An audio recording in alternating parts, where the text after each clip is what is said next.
There you are. Anyway, greetings. How's it going? It's only me. It's only the Kimmer on our Kimmer Show podcast with Pete Davis, sidekick producer and sports raconteur extraordinaire. And boy, have we got a story to tell. And I assume Holy Crap at Sports is still postponed a little bit. Yeah, I'm going to hopefully next week I can work something out. Maybe I'll just do something on my phone, you know? Yeah. You can do it here. Well, I was thinking maybe one day after this we can do a show where you and I can talk sports. Yeah. And one day you don't have to hang and I'll talk sports with Flounder. And we'll absolutely. Whatever. All right, we'll figure it out.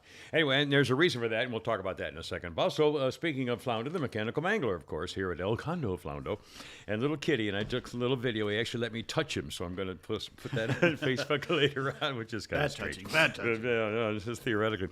Okay, we got a million things. Including a couple of thank yous. First of all, they keep doing this. This is how the New Yorker magazine got in trouble trying to get me to subscribe 50 different times. I got 2 invitations from Time Magazine to be a subscriber to Time Magazine from Kimmer Media. 2 different ones, separate ones. Same thing that happened to the New Yorker, and so I sent one back, and then they try to build me for anyway. Screw you people. Also, we have any interest in somebody sent me, you're already pre-approved, and you can just your special rate poetry. Yes, Poetry Magazine. Anybody interested? Poetry. Also, all right, by the way, this is Twixmas. Look at Kitty. What's he doing now? Kitty, are you trying to get in the paper? Focus. Play into the paper. Sorry. This is Twixmas, and we'll talk about that in a second here, too. Also, got a bunch of thank yous, a couple of breaking things that we'll just kind of mention in passing because we're doing kind of a year-end show, I guess. We're just kind of seeing what's going on here. Bill Cosby's going to go back on the road doing a comedy tour. Bill Cosby. Yeah. Can you believe that? Well, why not? Also, let's see. We got a billion things. Did you notice when we left here on Tuesday, this is Thursday as we speak, the 29th of December, God, almost New Year's Eve, and podcast number 516. When we got to the traffic light up there, I don't know whether you noticed. I really you ran it. You ran it. I can't do that anymore. I'm asking for it. Yeah. I'm asking for it. Well, the damn thing is people are so slow. If you're in line at a left turn signal, you owe it to not do anything but look for that freaking light. I mean, jeez. Anyway. We have a complaint already. I know. But it's a funny one. What's that? Oh. Sophia. This is like a Grateful Dead show. You never know when it'll start, if it'll ever end. Well, we could arrange to take care of that. Who knows? It just sort of just happens. Let's see. We have issues and topics. We'll talk about. I don't know. We got all the stuff. I got all the issues. I got all the topics. We got the things here. We'll talk about funny bowl names. We'll talk about this tramps on ABC are getting fired and getting divorces. Film list, Rolling Stone music list, high school equity people, the Babylon Bee resolutions, some 2022 jokes supposedly. Anyway, just stuff. We got a bunch of stuff there. A bunch of thank yous and some other things as well. Also, thank you for your comments. The other day, was it yesterday? It was yesterday. I don't go to the stable every day. I go for like 4 days a week. And yesterday I went to the stable, and I was feeding the horses things, and I got them too worked up, and Spetter whacked me. And I put the picture of my hand and also the video of him doing it. He didn't mean to do it. He wasn't being mean. He got too worked up, and there was a horse next to him. I was doing treats, and he went wham like that, and he really bit I thought he broke the bone. I thought he broke my hand. It really, really just was awful. And then, like 2 minutes later, I'm giving out treats. I just kept going, I'm giving out treats. And I look down, I'm bleeding like crazy because he had sliced open part of the meat of the hand. Anyway, so thank you for your everything's fine. Everything's fine. It's not broken. I'm eating over it. I know. But anyway, so everything's fine, and he didn't mean it, and I never blame the horses. And in fact, it's the same hand where I had the nail that's going to go off from bit by so high. Anyway. So thank you for your concerns. Everything's fine and everything's going to be great. Let's see what else we got here. I realized how wrong I was to complain about my latest issue with my teeth situation. The last couple of days ago, I got a thing on my phone that I owe another $400 to my latest dental thing or whatever. And I said, well, where did this come from? All of a sudden, I get notices on my phone. They want me to pay on my phone if something I'd never even heard of before. So I called the place, and I found out. Here's what the conversation went. I found out from Humana about my dental insurance. So I called Humana and I said, I goes, yes, I'm calling about my dental insurance. He goes, dental insurance? So yeah, dental insurance. I want to talk about my dental insurance. He says, we don't got no dental insurance. I said, well, no, my dental insurance. We don't got to show you no stinking dental insurance. I said, sir, he says, boy, we don't got to show you no dental insurance. It was written right there and I never saw it. So, no more complaints about my teeth, other than I've now, with my dental insurance from Humana, I've now spent out of pocket $20,000 that was not covered. Seeing who's complaining on the phone already? Anyway, so I'm paying the bill. I got to pay it. I said, send me a bill. I'm not doing it on my phone. I'm not going to do this on my phone. If you send me a bill in the mail, I will send you a check and pay for it. So I got to do that now, too. Also, I put, this is really silly stuff we're doing here, but what's the matter? Scotty the window guy. Kimber. Scotty the window guy. He wanted to talk about you in the ball games over the last Kimber talking about his injuries. Insert sponsor now. All right, then. Brought to you by Atlanta Custom Closets. ClosetPro.net. 404-255-0589. Atlanta Custom Closets. ClosetPro.net. And by the way, yes, you got one. Got one what? The Swap My Whip? Yeah, absolutely. Yeah, you want to do it right now?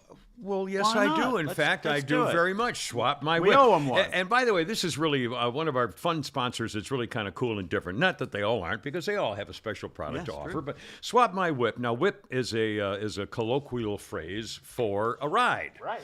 A lift, a ride, And so Swap My Whip is a company that caters to people like you and me who are always driving around thinking, oh, man, I always wanted one of those cars. And, oh, man, that's a great looking car and so forth. Now it's possible that going to swapmywhip.com, you may find somebody who's got the car you would love to have and who would be happy to trade his car with your car. Or maybe he's got a buddy who would want to do one and your car's for him and you get the thing bum-ba-dum. See what it's swapping. In other words, you cut out the middleman, like-minded car owners, and you don't want to deal with a dealership or used car salesman or stuff like that. Avoid the middleman entirely. Swapmywhip.com. Check it out, see what's out there. And it's not just cars, SUVs and so forth, boats, jet skis, vehicles of all sorts. Just check it out for yourself. Swapmywhip.com. And check this out. Right now, at swapmywhip.com, use the coupon code KIMMER, KIMMER, for 180 days of free premium listings on swapmywhip.com. It's a great idea to do something like that. If you see somebody has a car and they like your car. Fantastic idea.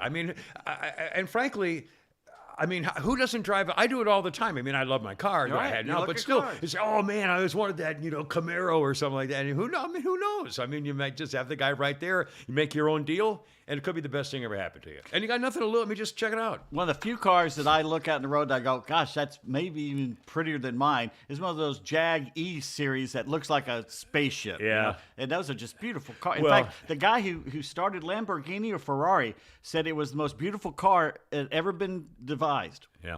Well, I will tell you a very quick story. Back when I with my starter wife, and I got a second job on TV. So I was working 7 days a week, radio and TV. And when I got the second job in TV, working weekends in TV, I told my starter wife, I said, you know what? I've always wanted an XKE my whole life. I've always thought that was the sweetest looking car ever designed. Nice. And so I started looking in the paper and I found one for sale. It was a 1966 black XKE convertible. Mm-hmm. And that was the year, among other years, where they still had the covered headlights before they went to the open headlights. I like the covered headlights the best.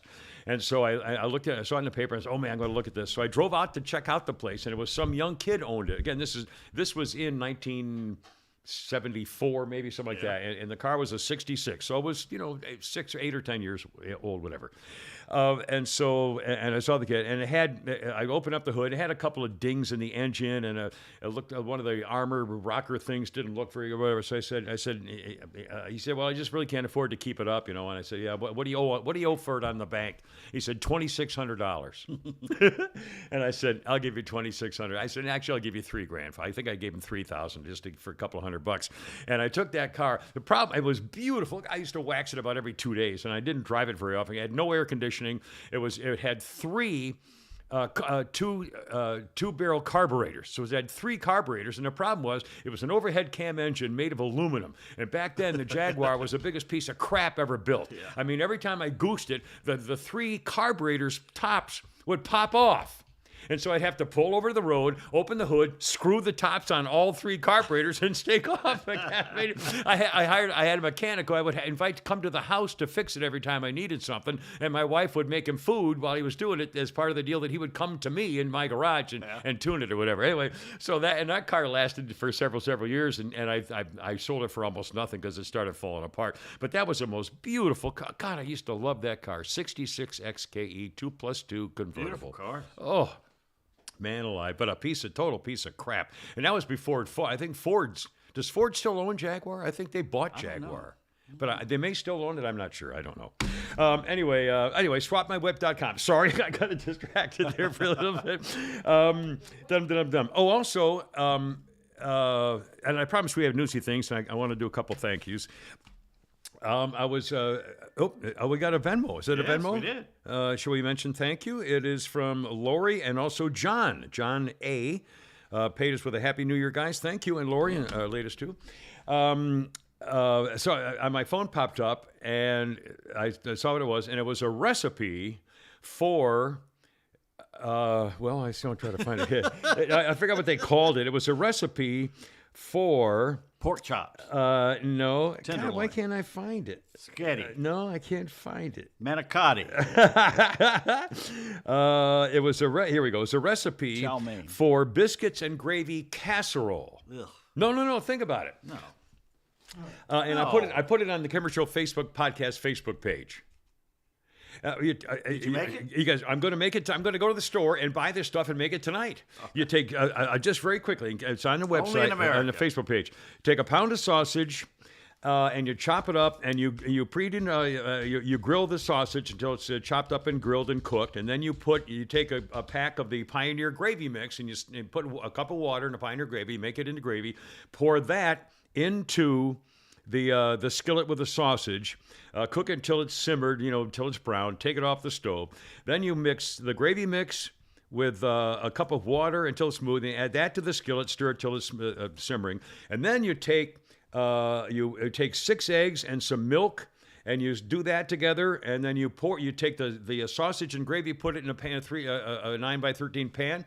Then you pour the egg and milk mixture in there, and then you put the biscuits, the ones that I use all the time, the Pillsbury Grands biscuits, on top of that, and bake it.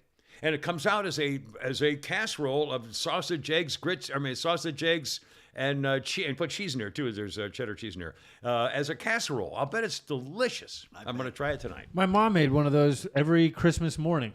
Really? Oh, look! It's just Look, I'm going to take a picture. He's now in my other coat. That's my other. Oh, Pete's jacket's here too. He says, "Oh, I'm going to look at Pete's stuff." He says, "Oh, I'm going to go right in that knapsack." Oh, yeah. He says, "That's pretty good." You know what? Have you talked to Lucas about firearms yet? We've had for chapter 1. I should start reading those. You should, because he's looking at my gun right now. Your weapon. Yikes! Yeah, he's going for my gun. Anyway, I'm going to post those videos. Officer, he went for my gun. Anyway, I'm going to try that sausage thing. Mark says an Indian company has bought Jaguar and Land Rover Tata Motors. Really? Yeah. Wow, I hadn't heard that. I'll be darned. Let's see. That's turnabout's fair play because the British owned India. Yeah, India's now buying everything British. Yeah. A couple of thank yous just really quickly. Oh, this was pretty cool. This is from Jim White, the Hot Stamp Company in Jacksonville, Florida. And remember, he had sent us a donation a week ago, and I sent him, and he talked about playing golf. He used to live at St. Marlowe Golf Course, and I used to play up there. And I wrote him back a note, and he's a thank you note. Here's the thank you note I actually sent to Jim, or to Jim White. And he sent it back to me because I wrote, Jim, Underwater Podcast. Wow, thanks so much for the generous da-da-da. I used to play St. Marlowe quite a bit years ago. Always enjoyed it. Da-da-da. And he said, I know you played golf at St. Marlowe. I played with you in 2006. And then I'm not making this up. He sent a picture that I remember autographing from 2006 with to Jim Severfive in the Kimmer because I played golf with him almost 20 years ago, and he still had it. And then he met me at a comedy show we did in 2017 or something, like 5 years. How cool is that? And he wrote a note, and he said, yeah, I remember that. I played with you at St. Marlowe, so I thought that was. And he sends a very nice donation. Now also. This was really very, very surprising. We got a very seriously filled pamphlet of stuff from Michael Wolf. And Michael said it's a very nice donation. Merry Christmas, Kimmer, Pete, Flounder, and a kitty cat from Michael. Hope each Christmas moment's filled with all the things that bring you happiness, so forth, which is great. And then he also sent a picture. I put this on Facebook, too. A picture of himself with snowballs from Knoxville, Tennessee or something, which was pretty cool. And then check this out. He wrote a very long letter. And I'll just briefly mention a couple of things. He said we're about the same age. Our paths crossed when I was handing you and Pete a chocolate cake and a copy of the modeling book containing the images of young Vanna White and Bill Tushin. Remember that? It was at the end of your last radio gig at the radio station off of Georgia 400. I live in Knoxville, been here 14 years. So it turns out we have a lot of things in common. We're on the same age. It was near Piedmont Park, and then he says, moved to Tucker, done with so many good memories. Some of the fondest things I'll always be grateful for is the laughter you shared with your listeners and followers. Your program is on 3 to 6, one of the best radio shows I've ever heard, sensational radio and so forth. The Wayne No Offense Kitchens, this back with the beginning days. Pete had sports covered. The brilliant stuff you did was unbelievably good. Here are some of them. He wrote down some of his fondest memories. Let's see if we remember these. Very quick. I mean, is that unbelievable? I mean, I won't dwell on this, but just to see if you remember. Belligerent callers. One Arab-sounding individual used to call and say, I come down there and slap your face. Of course, you and Wayne egged him on. One day in unison, you both chimed in the station's physical address, 1516 Peachtree Road. And I remember saying, bring some friends. And he said you kept repeating it, and that finally shut him up. One occasion when you had to be away from the show, you turned the duties over to Wayne and Pete. Bad decision, LOL. They must have pissed off some black woman who called in and called them both crackers. Without missing a beat, Pete replied, I prefer blue-eyed devils. Almost started a race war. Remember the fool who accosted you verbally at the Veterans Day Parade? Didn't work out too well for that guy. I put him in the hospital and cost him his shoulder and his job, but that's the way it goes. He tried to have me arrested. And by the way, the pants I brought in evidence where I ripped my pants when I took them down on the sidewalk are still in the Fulton County Courthouse. I forgot to collect them after the trial. They're worth money now. They're distressed. Distressed Levi's are probably $300. Another memory, Daryl. This dude is infamous. He'd call in daily, start every call with, hello, Kimmer, this is Daryl. I wanted to thank you for all the good topics you have on today.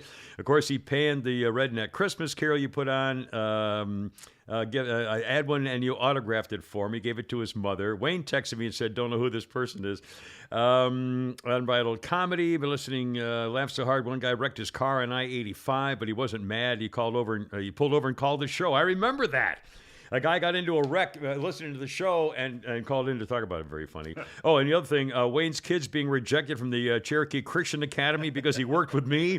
Jesus loves the little children, except those two and that one over there. Anyway, he wrote us a very nice note. Merry Christmas, Jarhead. To borrow a line from Bob Hope, thanks for the memories. I get the podcast from time to time. You can bet I'll be laughing. Michael from Knoxville. And he also said he agrees with us on the Herschel Walker thing, how people could vote against Herschel Walker and basically for that lion scumbag is unbelievable. Anyway, and I won't do this now, but he sent us a whole list of jokes and topics and stuff to help. It's Let's just do those shows. We could do for the first month of January. We'll just do those shows. Just do this over again. Maybe better this time. It could be better this time. Anyway, thank you, Michael. And that's a sad thing, and we'll talk about it in a little bit. I found one of the notebooks I kept, that showed everything we talked about, everything we did, and guests and stuff like that. And I had to pitch it because it was just completely waterlogged. All that stuff. All that stuff. Well, let's talk about that. We wanted to ask you an Unfortunately, our update. tax records are dry as a bone. So. Okay. Now, as you'll recall, this is Thursday, the 29th of December. On Christmas Day, you went to your sister's house. Actually, I went Christmas Eve and spent the night. Okay, but you were gone Christmas Day and at her house. Then you came back. Was it Christmas night you came back? Yeah. And discovered that, and Pete lives in a huge apartment complex, Sandy Springs apartment complex. It's enormous. Looks like a hotel chain or something. It's huge. Nice place, but it's a great big place. And you came back to find 2 or 3 inches of water throughout the whole place. And you live on the 5th floor. Third floor. So how the hell? So it came down from. In fact, how did that happen? From your kitchen sink pipes and the somewhere on the 5th or 6th floor, the pipes burst and it went down 3 floors to my neighbors, and then went underneath the baseboard into my apartment through the floor. Jeez, was every apartment on every floor affected, or just? Well, or do you know? There were at least 3 different nights where it happened to different places. So not everybody was hit. It was just pure bad luck. Yeah. Well, but it was hit. A lot of people got hit. I have friends on Facebook. A very nice young lady with a 100-year-old Marine hero and so forth, and she came home and same thing. Her basement was gone. It was just all water everywhere. My insurance woman, who by the way was very, very helpful today, State Farm, was very, very helpful on the phone. Stayed with me on the phone for almost an hour, explaining a lot was stuff. Is this your personal insurance or the no? This is the apartment. You call the toll something like that. Yeah. And she basically, what was I going to say? Oh, she said this is like a 100-year event because Cobb County, and she says everything's been hit. Yeah. Because no one in Atlanta has basically built things to last through 2 to 5 degrees. Right. We just don't get that very often. You don't need to. Maybe 3 or 4 times in my life do I remember 5 degrees. Well, up north, that's why they bury telephone lines. All the power lines are buried underground so the ice from trees doesn't fall and break the lines every single winter, every year for 100 years. And so now that's why the lines are buried, and it's worth it. And no one really builds it for that. The problem is, okay, what do you do when the shit hits the fan? Yeah. And that seems to be the problem. Well, okay, now so there was flooding in your like 3 inches of water. So everything on the floor you had and even on the 3rd floor, it was basically learn a lesson. Never leave, especially cardboard boxes on the floor. Yeah. Always put them up somewhere. So that was Christmas Day. It happened. You got back Christmas night and found it happen. You went back to your sister's to say, but that was a couple days ago. So it's not fixed. It's not all cleaned out. And everything go. In fact, I came back Monday and came back Tuesday, and when I got there Tuesday morning, actually, we did the show Tuesday, and I went over there after the show, and sometime Monday night, it had burst over the storage room and flooded my storage room. Oh my God! So everything got wet. And then I'm in there today arguing with them because they've moved the storage room around 3 times. Well, 2 times, and they're about to do it a 3rd time because they're going to tear everything down, the walls, the ceilings, and all that. Literally, there's water coming down through the lights that were on. The lights were turned on, and water's coming down there. Well, everything's got to be redone. The wiring and the totally messed mold up. And mildew. You can't have that, that rotten wood wallboard stuff in there. So I got no place to put. I was going to put it in the storage room. Now I don't have it, and we'll give you another one. Where is it? How am I supposed to move all this stuff there? And they're just being really. Are you just on your own? Do you feel like you're just? Oh yeah, I completely. And top it off. And I talked to my neighbor and everything, and she goes, "I don't know what we'll do. We'll probably just move to Kansas and everything." Basically, the guy who's running it, I'm not going to say his name. He's kind of haughty. He's always been like, oh yeah, whatever. When you go to talk to him, it's like, oh, we're good, we're on it. Like he's kind of a haughty type. He like the concierge with the nose in the air type thing. Yeah. He put out an email Tuesday, I think, Monday or Tuesday, and it's the longest email I've ever gotten from the apartment complex. The first 1 or 2 paragraphs is, "Oh, this is horrible. It's sorry. We feel sorry for everybody having to go through this." Blah blah. The bottom 2/3 of the email is a lecture about how to talk to them. What? I don't want to hear anybody cussing out, blah, blah, blah. I don't want to hear anybody doing this. And basically it was a lecture because obviously somebody had yelled or cussed at one of the workers, the guys coming to clean. And he goes, I'm not going to have this, blah, blah. You can yell in the middle of it. And literally for 2/3 of the email, it's almost a directive of you can do this, you can't do that. I and hope that. he got some feedback on that one. Yeah, that. And I told my neighbor who's called a lawyer, and I said, make sure you save that and give that to the lawyer too, because this is what we're dealing with here. And it was all about, woe is us. We have to work. We lost our Christmas. We had to come back. Blah blah blah. Yeah, that sucks that you have to work. Yeah. It does. But at least you have a home to go to. Yeah, right. Now the rest of us don't. Yeah. And to be lectured like that, they were talking today, and they put them on Facebook Live when I was in the storage room.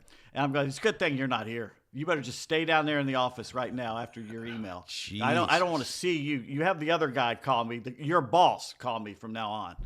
It's just unbelievable. Oh, another thing we found out, that when it happened Christmas night, thank God my neighbors were there, and the alarms had gone off. They called the fire department, Sandy Springs. Yeah, really. They didn't have a key to get in. They didn't have a master key to get in. And the business complex next door, they didn't have one to get in there. They had to call that guy. Nobody at the apartment was there. Nobody. They didn't answer the phone for like 3 hours. No one showed up. They didn't have a super who lives there. There's supposed to be somebody who lives there all the time. Jeez. Nobody lived there. No one answered the phone for 3 hours. The Sandy Springs Police Department, they had to get a key from the next door building to come over, and then they couldn't shut the water off for 3 hours. I thought firemen had a code to every apartment and building in America. So that's another thing that my neighbor says she's going to talk to her lawyer about. The keys, about. The firemen have a key to everything, every not elevator. To this one. So for 3 hours it flooded. For 3 hours it flooded, and they couldn't turn the water off. That sounds to me like negligence. God, well, I mean, you need to keep track of everything. Well, the State Farm woman said, look, it's very hard to prove it. But the fact that it took 3 hours, and she goes, by the way, they're telling you 2 to 3 weeks. If it took 3 hours of flooding, they're not going to have that done in 3 months. They're going to have to rip out everything. Oh, man. So it was such a great apartment, too. It was the best view, and it was just, and now it's gone. That just sucks. All right, so now do you need a place to stay? I mean, I've got a room. It's not. I mean, no. I'm going to stay with my sister for a while, and then I'm going to find another place to live and just move my stuff into, and I'm going to eat a couple months rent, and basically then I'll get reimbursed from that from State Farm, because you get the several $1,000s of moving thing. I would think. Yeah. There's no way they can try and bust you for your lease. No, I'm not leaving. I'm going to have to pay. You're legally bound to pay, even though you're not in there. But you're going to get that back. You signed a lease. I didn't think about it. But they want to move me into another one, a lesser apartment. But I don't want to, because the only reason I live there because I like that apartment. And they want to move and sign another lease. I said, and of course you'll have to call Georgia Power and set up the power. And then, if you want cable. So I'm not doing any of that. Yeah. I'm not doing any of that. I'd rather just eat the 2 months and get the hell out of here. Well, they can't expect you to pay rent for a place you can't live in. Legally, like I'm sure, you signed the lease. I don't believe it. Well, the best thing to do is to pay it and then talk to a lawyer and see what can be reimbursed. Yeah, maybe later do something. But yeah, I think the State Farm lady says, look, you need to put that. Have somebody say that in writing. You need to email the guy. Why should I be paying rent when you won't allow me to live in my place? Well, they'll say, well, we'll let you have another apartment.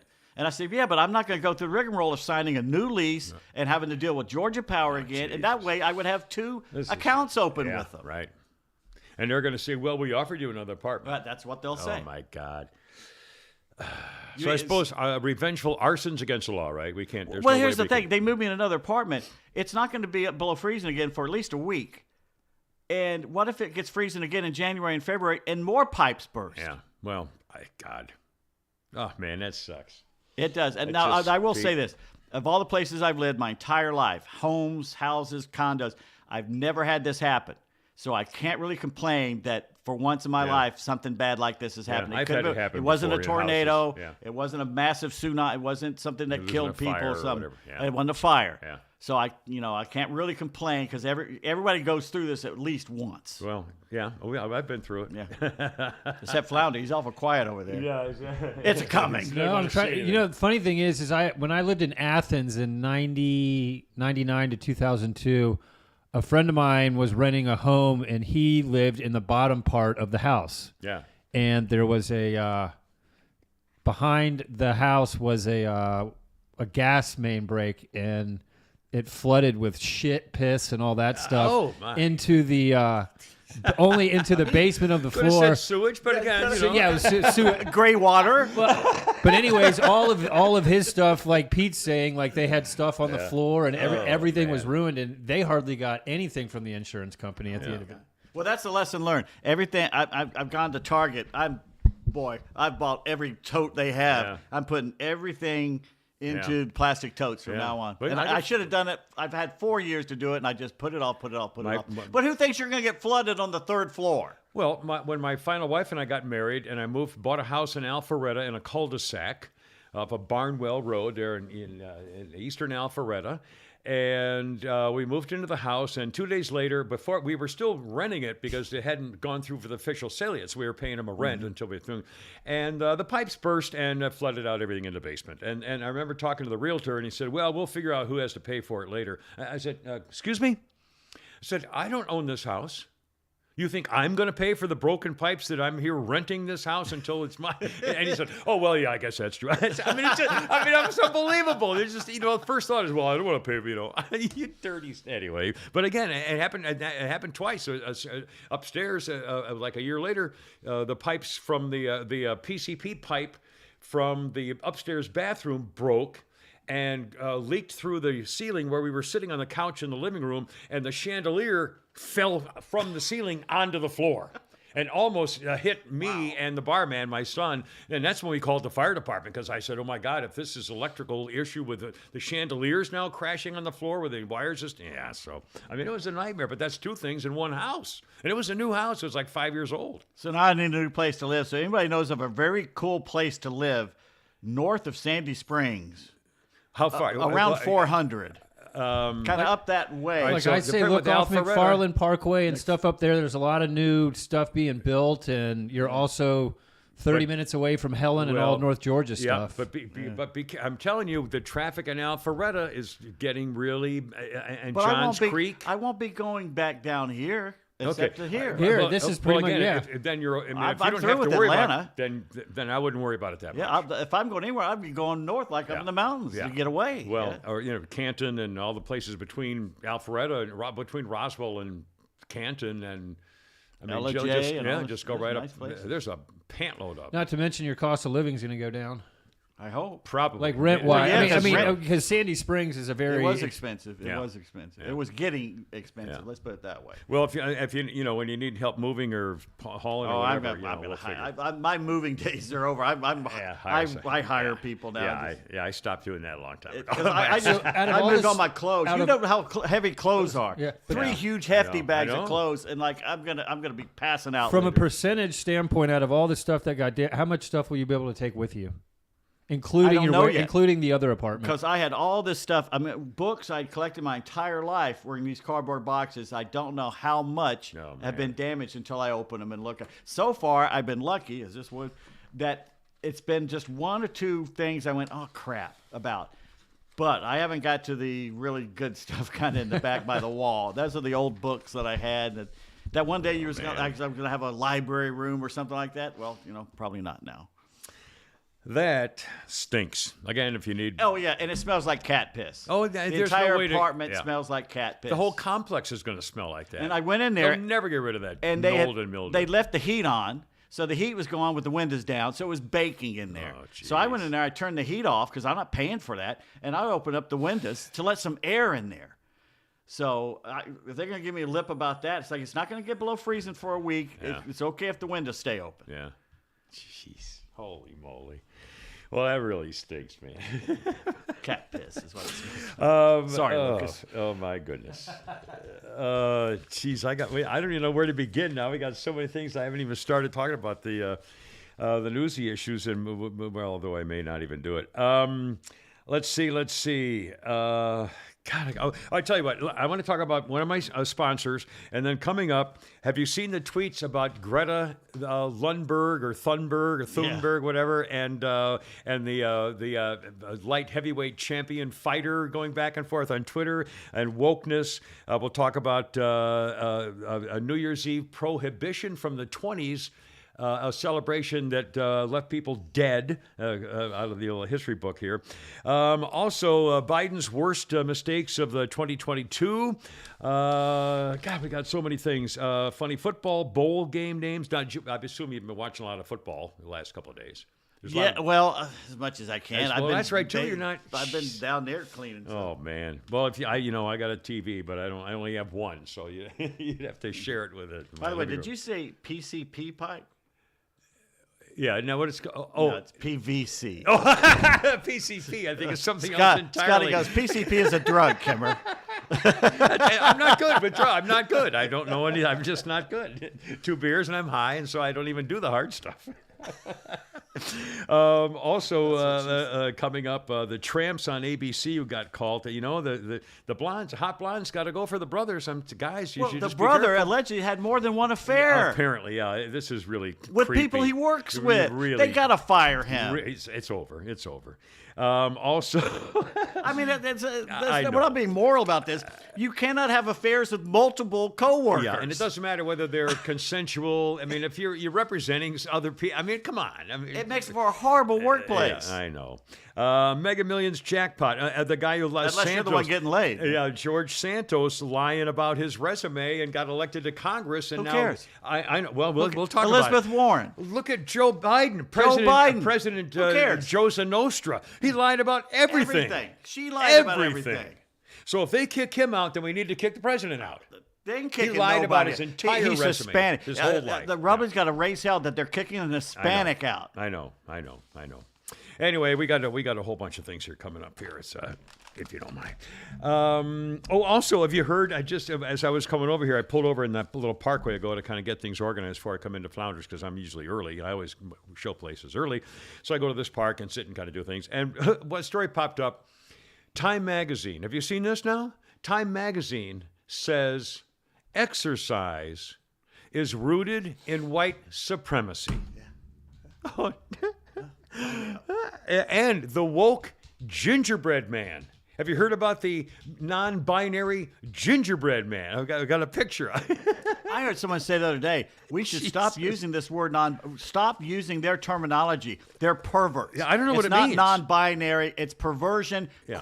We should quit using their language. I've never used the phrase until a couple of months ago, really, and I used it then because you have to. Now that's and I don't even know what it means. I've never used the word binary or non-binary in my life. Cisgender. I'm not Oh, cisgender. please. I'm a straight white male. Deal with it. Yeah. In fact, one of the memes going around, I think my little friend Gretchen might have sent it. It's going around too. There's a meme that says, "Let me ask you a question. When your 9-year-old goes into the hospital to have gender changing surgery, how many choices does he get? Because now there's like 93." I know. Anyway, okay, here's your choice when you want an American flag or any kind of a flag, flagco.com. Now, I assume they still have some Christmas specials going on, even though it's after Christmas. If you want some, like, tailgating stuff, oh, man, have they got some tailgating stuff. A telescopic 20-foot tailgating pole with a wheelbase. You put it under a tire, holds it down, you do your tailgating, bing, boom, you fold it up when it's all done into a little package, and everybody's happy. Also, the Starry Night Christmas stuff, those are still available for a great price to get ready for the next occasion, or the next holiday, or next Christmas for that matter. But of course, I got flagco.com to give me my American flag, and it's still as bright and crisp in its colors as it was the day I got it. And I have western exposure where I fly it off my deck, and it's right there in the sunlight, and it's still beautiful every single day.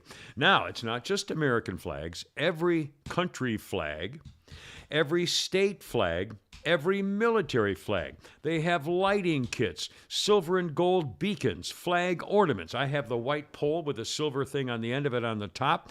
Military flags, world flags, bow tie flags. They call the bow flags for people having like an open house in your subdivision or whatever. They can make up anything you're looking for. They did custom flags for waste management, Volvo. They can do custom flags and banners. Their website is flagco.com.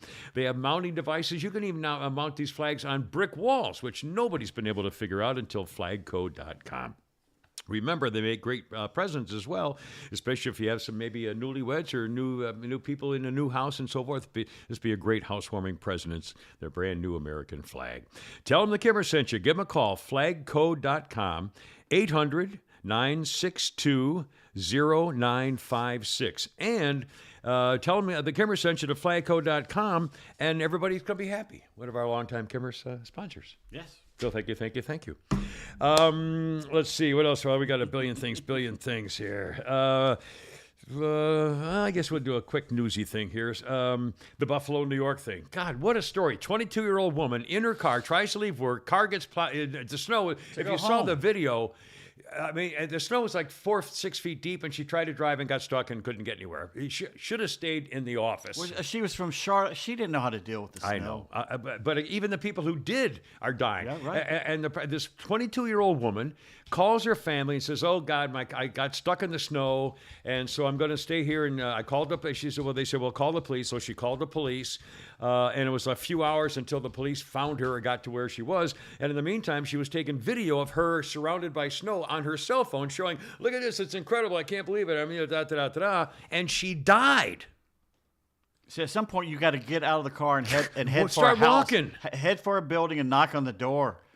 Holy moly! But and again, they say, if you've ever been really, really cold, and I have, really cold. What you want to do is kind of bundle up and just go to sleep, or kind of you can't. You'll die. You'll die. That's what happened. And she, 22 years old, and she died in her car because she was in the snow. Well, she was expecting someone to come, and they said, "We can't get It'd be to hours. anybody. We can't get to anybody."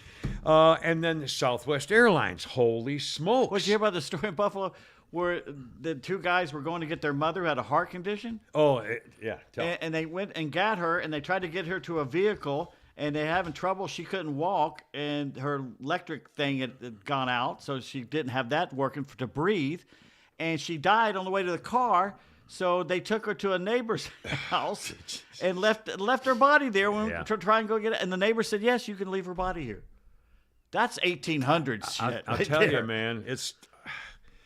leave the body in the parlor. And again, as it turns out now, the people, well, if you live in Buffalo, New York, okay, Buffalo, New York, Syracuse, New York, where I grew up as a little boy. My dad was with GE back then, as a little tiny boy. It was always, every year, was the #1 snowfall capital in America was Syracuse, New York. Buffalo, New York is usually even worse these days. A lot of it is, possible lake effect snow, they call it. I mean, it's a lot. Anyway, they get pounded, and everybody who lives there clearly knows it. But there are, somebody didn't do something right, because there's no way that, 50 people now that know of, maybe probably a lot more by the time they get done, dead from being trapped in the snow and the cold and busted pipes and things like that. It just seems like how would those people not be aware? You know what I mean? My sister's boyfriend is ex-Army, and he said he was out, they were stationed in Colorado or something, and he and his buddies, they all had the snow things. Yeah. And he says they once had a storm so bad that the whole state shut down basically several years ago, and the police and fire came to anybody who's got these snow, what do you call blowers? No, the buggies, what do you call them? Snowmobiles. Snowmobiles. I'm sorry. Yeah. And they hired them. They didn't pay them, but they deputized them. They literally went up and down the highway marking the cars where the bodies were. Yeah. That's unbelievable. I mean, this is serious stuff. And again, you can't blame the victims, but you have to be prepared. And they knew it was coming too. I mean, they knew. Well, my great uncle moved to Colorado because of breathing problems. He had to leave Mississippi. Yeah. And died. He drove off the road and into a snowbank, and they didn't find him for like 3 days. Oh my God. Yeah. Oh, jeez. Anyway, I tell my brother who lives out there, it runs in the family, so be careful. If you. Yowdy. Plus, by the way, the first time you ever go to Denver, have fun breathing. I know. Walk up a hill. Yeah. Take a jog. Go jogging, or take a nice long walk. First time you see been above sea those level. Falcons, they're playing, man. They're on the sideline just. Oh, they can't breathe. Yeah. Yeah. And you can't breathe, literally. There's I don't know how the Broncos lose any home games. I know. You would think. Now, Southwest Airlines. Russell Wilson. Yeah. Well, they're not doing very well anymore. Didn't they just fire the coach? They fired the coach, and they're saying, we're going to get Sean Payton, and Sean Payton's going, No, I don't. I don't think. Let's see. I can coach the Chargers with a great quarterback in warm weather. Yeah. Or yeah. yeah, I no, don't think freeze so. my ball. No. Now, Southwest Airlines, thousands of flights canceled. Their Christmas is destroyed. And frankly, I am amazed that every time I saw somebody being interviewed, they were almost pleasant or accepting of it, or they were saying, well, it ruined our Christmas. I can't find my bags, but, at least I'm not. And I'm thinking, man, I would be freaking, oh, God. Arrested. Oh, yeah. But on the other hand, you have to remember the people working the counters at the airport have nothing to do with this. Okay, you can't attack them. They're just standing there working, trying to help you. So one of the things is you saw all the bags just being. Oh God, thousands. And they're just like, there's nothing we can do. You have to find them. That's right. Go look. Well, they're in different cities. Yeah. Well, So there's the bags are in different cities. It's going to be days. It's going to be days before they get this figured out. And again, these people are being told, they wanted to fly Christmas Day and Christmas Day after. That's the 25th and 26th. Today's the 29th. And they're still being told it'll be another 2 or 3 days before we can get you on a flight. Can you imagine your first day? Yeah, we're going to put you at lost luggage for the afternoon, so you just deal with that. I mean, but it's going to be a week at some airport hotel. The Babylon Bee said that people flying Spirit Airlines were disappointed that their flights weren't canceled. Yeah. Now, I hope that Mayor Pete Fudgy Fudge is going to have this problem on his resume when they run him for president. As though, well, you didn't do anything wrong, Is that to go join with the thing where the ships were outside of Los Angeles and Jacksonville and couldn't land? Right. Or the one where he couldn't get the trucks working Right. and the supply chain One going? big The disaster. trains. But all on his watch. by the way, who didn't know that? His only experience has been the mayor of a very small town. He never had to do with federal policies of anything. He was never a major international businessman or He checked the anything. box. He's a small town mayor. He checked and he the couldn't box. and he couldn't even get the potholes fixed. Right. But he was little and gay. Yeah, that's all. He checked a box. He was the first. It didn't care if you were competent. You were the first. I know. Well, now for the record, And wait a minute. Yeah. Before you do that. yeah. You've been to hotels. Who runs Yeah. hotels? Gay men. Well, Who yeah, runs absolutely. restaurants? And restaurants and Gay the men. entertainment You and telling the me service you industry. couldn't find a gay man in this country that Yeah. wouldn't know how to run Right. transportation? Just go to New Orleans and ask any hotelier or restaurateur, and they'll find you somebody. Details are their life. Right, exactly. Well, I last night I met in my Dreams. in my nearby parking garage at 2:00 in the morning with my secret source, Deep Sky, and Deep Sky has allowed me to present this to you concerning Southwest Airlines. Hey, Kimmer, heard your podcast about the Southwest. Let me tell you what's really going on. It had little to do with the weather and mostly about our antiquated operation program. They haven't updated our system in years because the Dallas good old boys think if it ain't broke, don't fix it. Well, it's broken now. Scheduling had no idea where anybody was, meaning the pilots and flight attendants. Nobody knew where they were. It wasn't in the system. Crew members were sleeping in the airport because of no hotel rooms. The operations agents were just trying to nab any pilot they saw in the airport, trying to get them to work another flight. They were just trying to spot them. Hey, sir, are you free? He's running from That's not. I borrowed this uniform. He said it was so messed up. I don't know how we can recover from this. This is why nobody wants to come to work, because every time we do, it's a shit show. And I wrote back and said, a horrible deal, but Happy New Year. And he said they're too concerned about pronouns and equity inclusion crap, and less concerned about the operation. Happy New Year. And again. And the president or CEO of Southwest, I've seen him on TV saying, "Oh yeah, we're going to clean this up. This is unacceptable, and we're really going to take care of this." They should just go under. The way they treat, nobody could get an answer for hours on the phone, on hold. Couldn't get anybody to answer a question. So so although the people at the gate are not responsible for this snafu, understand it, Southwest Airlines running baggage and stuff, but this company this is a disaster, and they ruined Christmas. For millions, I guess I'm thousands of flights and hundreds of people, so that's a million people.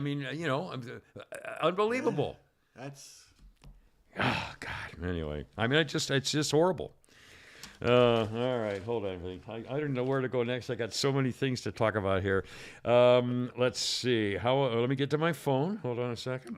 I give you my recipe. Yeah, you sure did. In detail. I got a couple things that came in. I mentioned. I mentioned the Time magazine. Let me mention a couple of those things. Where are my glasses? Did I put them out yet? Oh, I don't think I've even put them out yet. Sorry, I guess I'm sorry. Get the Your bag of stuff. My bag of stuff. I don't know why I'm so confused here today. Okay, this just came out as I was sitting in the car getting ready. Time magazine has now come out with an article or a document that says exercise is rooted in white supremacy. The Time article titled The White Supremacist Origins of Exercise and 6 Other Surprising Facts About the History of U.S. Physical Fitness. Well, Twitter and fitness influencers are going nuts over this one. Honestly, I want them to keep pumping articles like this out there to eviscerate every remaining shred of their credibility and perceived legitimacy. It doesn't anger me at all. It's so goofy I consider it satire. A former heavyweight boxer, Ed Lattimore. First, math was a tool of white supremacy. Now it's exercise. Pretty soon, food is going to be a tool to continue systemic racism oppression. The founder of Deep Cube, a doctor, said the seeming implications of Time article on fitness: if you exercise, you're a white supremacist? Precisely. The only way to fight against the white supremacy roots of exercise is by leading a sedentary life. Say no to exercise as a means of being an ally to people of color. One guy said this ratio on this tweet is going to be huge. They joked the article was ridiculous enough to qualify as satire. Paging the Babylon Bee, they're stealing your stuff. Which is unbelievable. It's like the whole thing is set up to make everybody fat and unhealthy and independent. It's outrageous. Because they're easily controlled. Oh, by the way, I just received a new insurance policy from somebody if I want it. Why? Where'd that come from? Sorry, I just, again, I don't understand these things. Hold on. Let's see, we did the thing already, but, let's do Greta. Let's do a little tweet thing with our friend Greta Thunberg. Thunberg, what's her name? Thunberg, I guess it is. Thunberg, Greta Thunberg. Okay. There's a famous light heavyweight MMA or WWE or somebody a champion. And his name is Andrew Tate, and he's a well-known... Did you know that name? Okay, anyway, he's an MMA guy or a fighter guy. He tweeted out as part of a line or a string to Greta Thunberg, the teenage German freakoid who was lecturing adults on how to behave for I think. She could be Swedish, well, same thing. Whatever. She's European. She's out there somewhere. And she as a teenager, she was lecturing adults on ruining her world for her. It was How dare you? Incredible. Well, this guy Andrew Tate, the former famous fighter, says, quote, "Hello, Greta Thunberg. I have 33 cars. My Bugatti has an 8.0 liter quad turbo. My 2 Ferraris have a 6.5 liter V12s, and that's just the start." He wrote to her, "Please provide your email address so I can send a complete list of my car collection and their respective enormous emissions." He wrote later, "Strange as it may seem, folks, there's a teenager out there," referring to her, "who believes your government should tax you into poverty to stop the sun from being too hot." Well, Greta Thunberg replied saying, here's how Greta Thunberg replied. "Yes, please do enlighten me. Email me at smalldickenergygetalife.com. She got 2.3 million likes on the response to him, and people are saying, "Well, Andrew Tate's name is now forever synonymous with small dick energy." Another one, "I had to Google who Andrew Tate was. I did not have to Google who Greta Thunberg was." Andrew Tate was so embarrassed that the reply Greta got made his 2.3 million more likes in his actual tweet, claiming he did it. Talk about small dick energy. Liberals going after Andrew Tate for challenging Greta Thunberg with a line, "How insecure must you be to feel so threatened by an autistic teenager. Anyway, it's and it reminds me, he was making fun and having a little thing. I think he later claimed that bots did it or so whatever. I don't know if that's true or not. But again. But remember, you can't argue with these liberals, these Nazis. You cannot discuss with them. You can't argue with them. Their goddess. That's right. You can't argue with them. You can't even reply to them. You can't try to reason with them. You can't show them evidence of why they're. I mean, it doesn't work.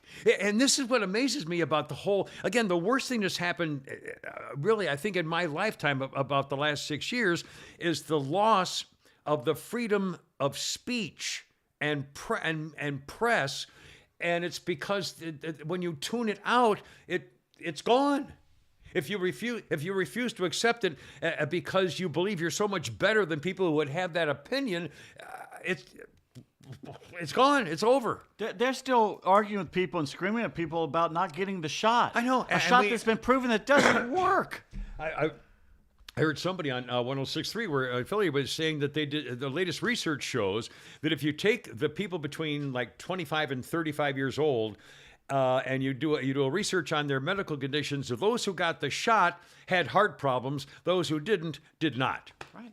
I mean, it's in black and white. I mean, it's But again, if you say that now there's a new Twitter. Musk has now said, by the way, we are going to allow scientific evidence and scientific debate. Question. That's what science does. You are allowed to say, gee, is that really true? And what about that? I mean, of course. But again, the liberals are the ones who didn't want you to have the opportunity to question what they believe, which is the exact opposite of liberalism. Exact opposite. Mm-hmm.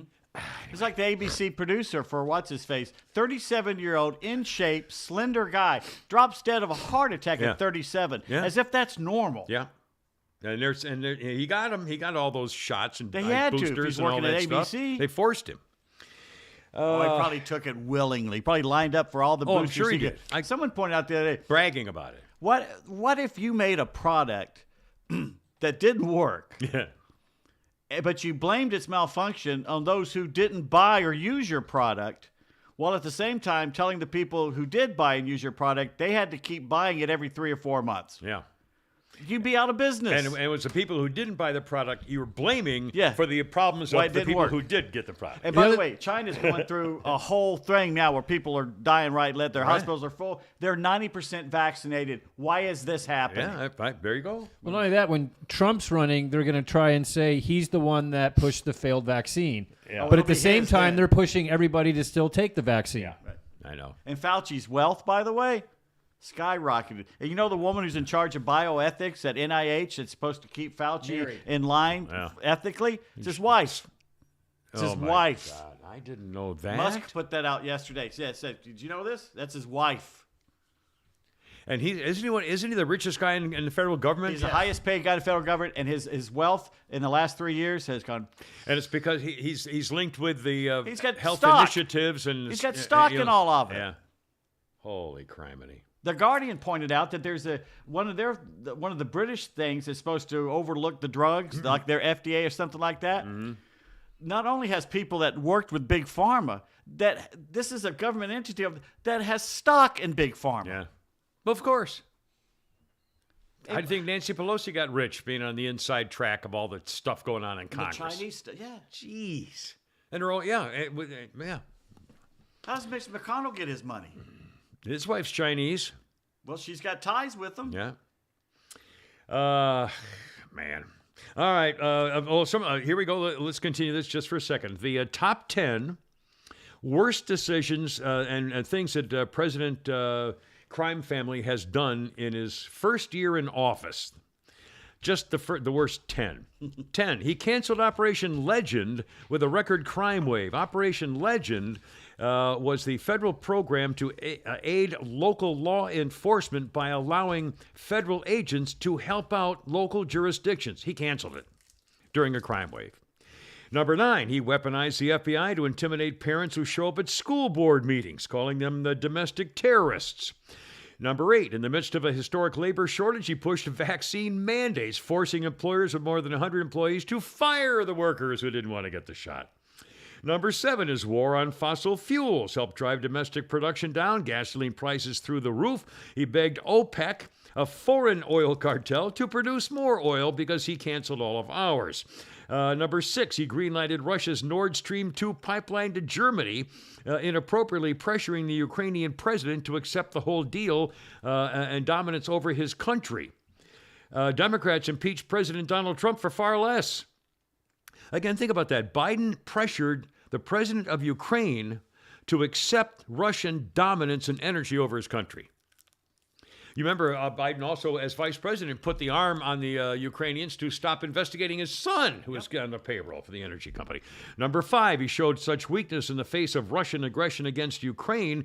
It's no coincidence that Putin is threatening Ukraine just months after Biden's disastrous retreat from Afghanistan and his capitulation on the Nord Stream 2 pipeline. Number 4, you unleashed the worst border crisis in American history. 1.7 million encounters at the southern border, 4 times the number of the year before. And the records are still going on. And even though the Supreme Court now has sort of blocked the ending of the Title 42 business, it's not making any... What difference does it make? They're coming in by the thousands. They're still coming in. So the border's not secure, and they're saying, well, it's secure. What's secure is that nobody's machine gunning them when they come in. So the security against machine gunning is true. But their security is that they're having everybody be given their free pamphlet of stuff and a ticket to go where they want to go. That's how they're securing the border, is by taking care of all the people coming across. We're making sure that they are secure and happy in their new American life. And 11 Alive was calling them migrants the other day. They're not please. migrants. They're not coming here to pick lettuce. Yeah, the outlaws, you mean? They're coming here to get on welfare. And can you blame them? No. Again, it's not their fault. Identifying the root causes. They want a better life, better opportunity. You ever been there? I mean, come on. No, I need to check the root causes. President's it's a hot shithole. Oh, my Why God. wouldn't you leave? I want to get out of that country and come to America. Who wouldn't? I don't blame them. Jeez. Number 3, $1.9 trillion in social spending disguised as COVID relief. Helped unleash inflation and extreme labor shortages because nobody, therefore, had to go back to work. Number 2, failed to deliver on his promised, quote, to put his whole soul into uniting the country. He threatened to veto his own bipartisan infrastructure bill, went to Capitol Hill and urged members of his own party to take hostage any members of his own party to take hostage as leverage to pass Build Back Better, failed to pass any major piece of bipartisan legislation. And number 1, of course, has to be the withdrawal from Afghanistan, the most shameful foreign policy calamity in lifetimes, left hundreds of citizens behind, tens of thousands of Afghan allies behind. Again, remember how it was so fast. People were falling off of airplanes trying to hang on to the wings and the wheel wells and stuff. And who are these people? They were just letting anybody who got on the plane came to America. Well, but did you see the latest thing that they put them up in these bases and everything? Yeah. They're having to rebuild everything. They destroyed it. Yeah. They destroyed where they were put. I say if they do that, you ship them right the blank back. Well, yeah, throw them in jail. It's got to be illegal, destroying government property as a non-citizen. I mean, they kick them out anyway. Oh, God, I don't know. By the way, yes. A list of Biden's travails brought to you by FarmhousePrintingCo.com right here in Sonoya, Georgia. But it's not Farmhouse Printing. Someone wrote me the other day. They're having a little trouble because they were going to FarmhousePrinting.com. It's FarmhousePrintingCo.com. Yes. And with all the shirts and hats and signs you'll ever want, no minimum order, no setup fees. Don't worry, the Holy Crap It's Sports tumblers did not get wet, so I'll still be able to give those away. It'll be the only thing I have left. But anyway, you got all kinds of leather goods and laser engraving, so you definitely want to check out FarmhousePrintingCo.com for the Kimmer Show stuff, the Holy Crap It's Sports, Shannon Burke, whatever you need. They have it for you. And they did a beautiful job. You saw the stuff they did for me for Christmas. That was good stuff. My daughter Jennifer is squealing with how thrilled she is. I put the horse pictures with her on a little shoulder carry bag to carry stuff in, and also a T-shirt. I mean, it's just, it's so I easy. need to have Eric come up with a technical mangler logo. There you go. The mechanical mangler.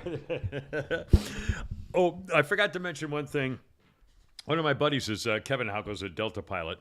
I guess it's okay to say that. And in line with the Southwest Airline things, I think last week I was telling you about some weird facts that I'd uncovered. I forgot whether I did them all. I'm not sure I ever mentioned this. Speaking of pilots, Here is a fact. They did surveys on this. It's like a year-ender fact, really, things, strange facts. Here's one of the strange facts I had no idea, and it's quite scary. 56% of commercial pilots have admitted to falling asleep while flying the airplane. Wouldn't you? That's a comfortable chair. You're up there. The sun's in your eyes. And It's humming. and Yeah. 30% have woken up to the other pilot also sleeping.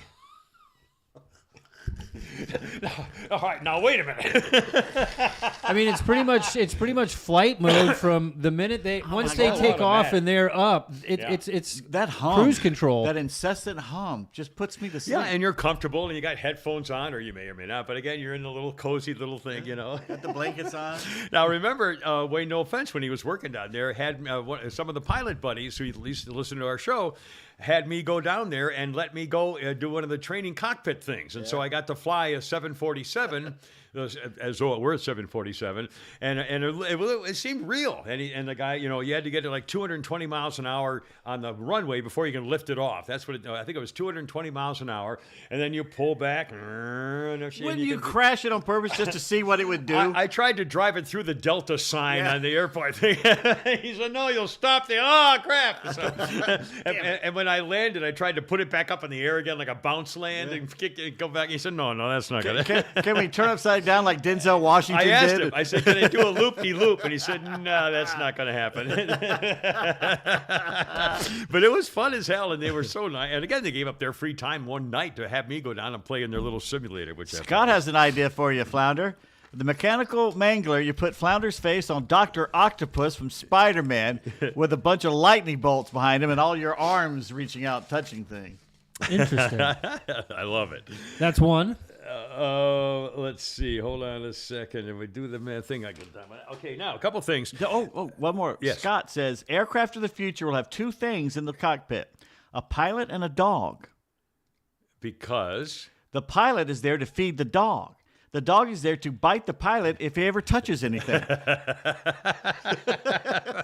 Let the computer do it. yeah, I guess. Well, I mean, the computer runs. They do it now? Yeah. You ever watch that show Mayday or something where they do disasters, airplane No. disaster, and they break it down exactly what happened? No, And cool. they reenact it. It's called Mayday or something like that. There's Must two be on shows. Netflix. I've never heard of it's it. one of those Smithsonian or something Oh, like really? that channel. Oh, God, It's I'd fantastic. love to watch that, They yeah. break down and we're talking famous crashes. sounds it like breaks History it down Channel, all yeah. over the country. And it's always talking about some computer thing that they forgot that Yeah. one little thing. And most of the time it's pilot error. They panic. Yeah, yeah. Well, they're the pilots are trained differently than the way they used to be. Yeah, and they're trained on a different plane. And in his other plane, you had to turn something left to go up, and that plane you turned right to go up, and he was continuously doing it the wrong way. Oh, jeez. Let's talk about that guy Santos again. Air disasters.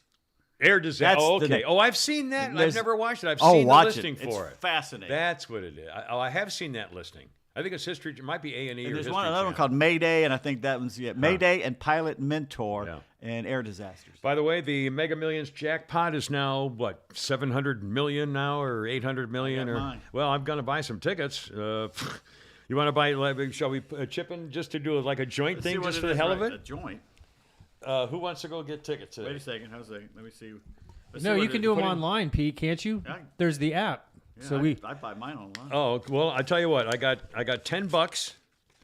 You want Hold to? on a second. Let's see what it is. Right, it's being real slow. I don't know what's doing. Okay. Well, I think last I've got to think from the wire service, it's 640 million yesterday, so it's got probably close to 800 million. I'll bet you. They're probably pretty busy. A&E is what it's on. A&E, yeah, it sounded like A&E or History They Channel. must be busy right now because it's real slow. Huh. Well, anyway, I've got a $10 bill here. I was hoping to have a 5 because 10's a lot of money. But Yeah, don't put that. all right. Anyway, If I win the big, I'll give you each. give me the $10. Give Okay, you fine. each, yeah. All right, let's talk about that guy, George Santos, Republican New York congressman elected to Congress. young guy, and he lied on his resume. He said, "I'm sorry, my sins here are embellishing my resume. I intend to deliver on my promise I made during the campaign about his issues, and that's why people elected him," he believes, not that he went to a certain college. He said he went to Baruch College and got a degree. That's not true. He said he worked for a couple things that weren't quite true. He had, he embellished. George O'Leary did. Yeah. Now, everybody's going nuts because he's a Republican.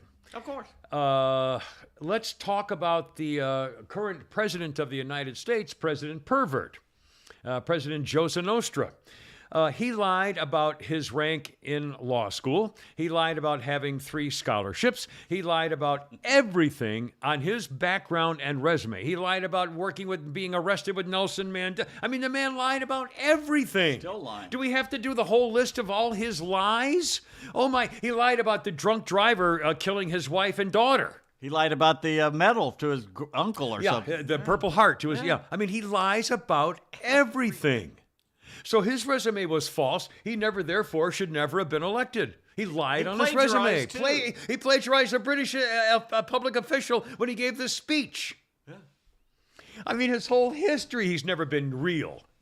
He's a fraud and a fake. Mm-hmm. And now they're complaining about this guy Santos, you know? And I don't know what McCarthy's going to do. McCarthy at one point says he's going to blast those Republican senators who helped the bill get through the Senate. On the other hand, he's such a freaking coward when it comes to cracking down on things the Republican Party should be standing up for now. Anyway, he'll probably cave in and probably not let this guy be on committees or punish him somehow because he doesn't want to be criticized by the left. I don't know. I don't know yet. They have to wait till they seat him and then see what happens. But of course, the critics are calling him to resign. He hasn't even taken his office. He hasn't even taken his office yet. Yeah, when Elizabeth Warren resigns, right? Exactly. Yeah, and all the others who have when Dianne Finkelstein-Cheatstein, who had the communist Chinese spy working for her for 20 years, resigned. She'll do the thing too. Anyway, I don't. And by the way, have you ever lied? Have you ever embellished on a resume? I mean, seriously. Years ago, when I was working at Ace Hardware or something, I might have said. I'm trying to think. I probably said that I worked there longer than I had, or give them a different boss's name, one that liked me. Not my real boss. Yeah, that's probably why I remember doing that. I put somebody that liked me, but wasn't exactly my boss. Yeah. Yeah. So, again, but that's not lying that you ever worked, never worked there. Because that's more of a reference. You can really put whatever reference. Now, what about you, Flounder? You ever lied on a resume? No, it's all about like verbiage and just the way you write the wording. Yeah. So, I mean, I may have exaggerated a date or two just to show like I'd been somewhere for a while. Yeah. But other than that, no. I mean, I've really not had to use a resume. In radio, it's, when I started working in radio, it's more word of mouth and who you are.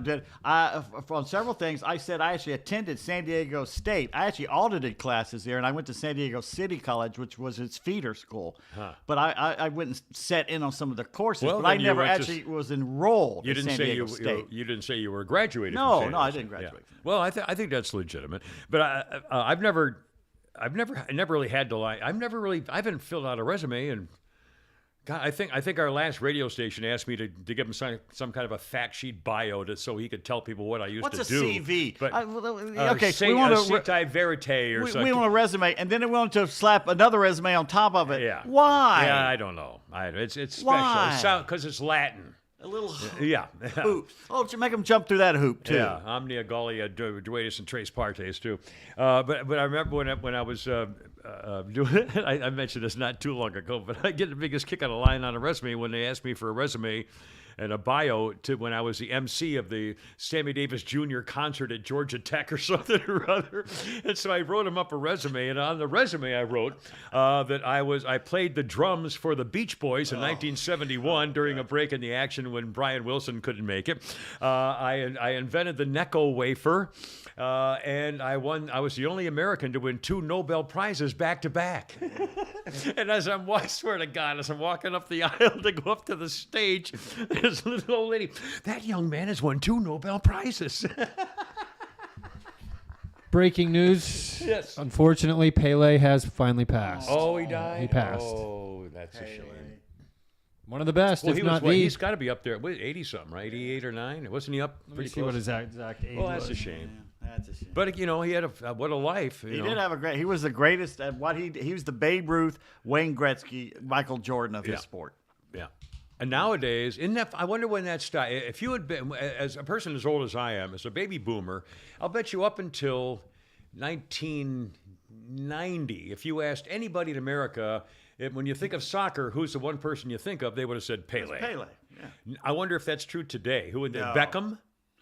Who would they say? It'd be Beckham. I mean, it'd be Messi, Ronaldo, Messi. Messi. It'd be them. Yeah. And who? Messi, and who's the other guy that was so? Ronaldo. Ronaldo. Yeah. It'd probably be Messi, I'd assume. But again, Pele was the Neymar. man for 50 years. Pele was the guy he introduced to basically the Cosmos.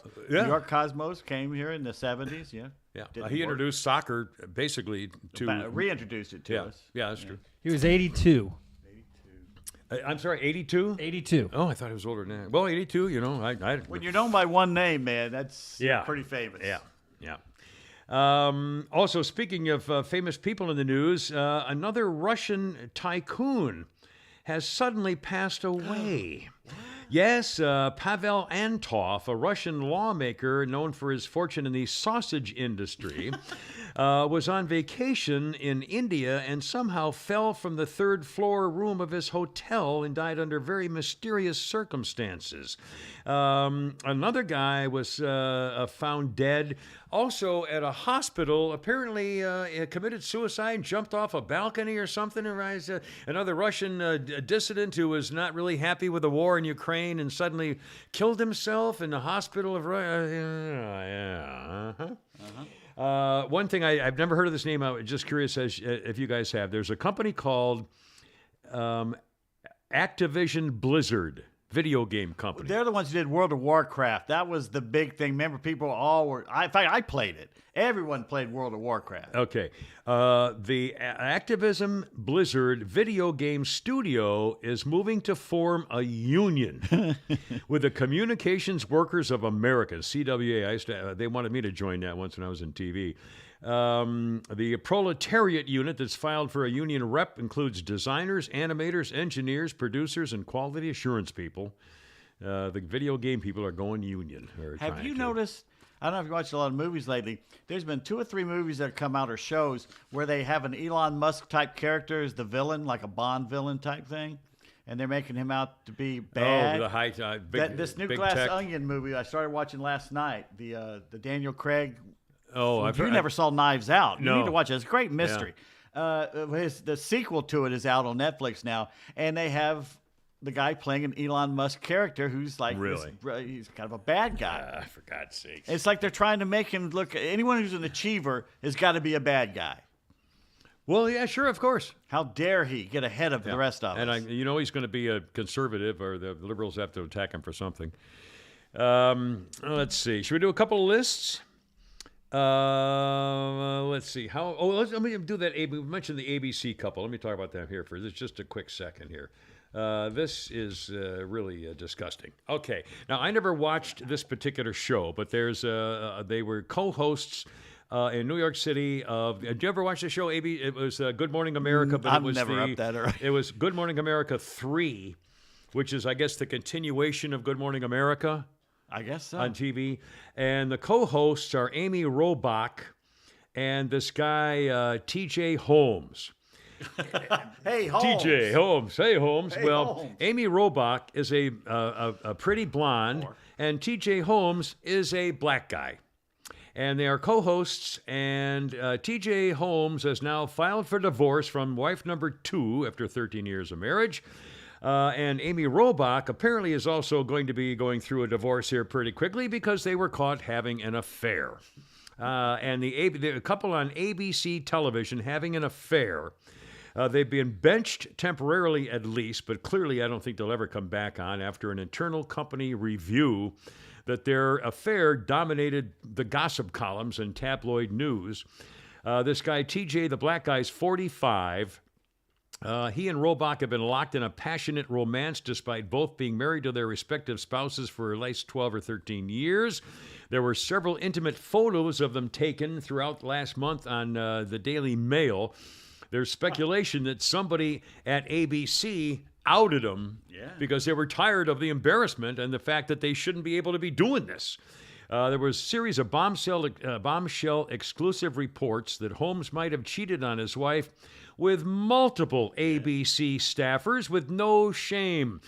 The revelations coincide with the Disney-owned network's internal review of the alleged affair.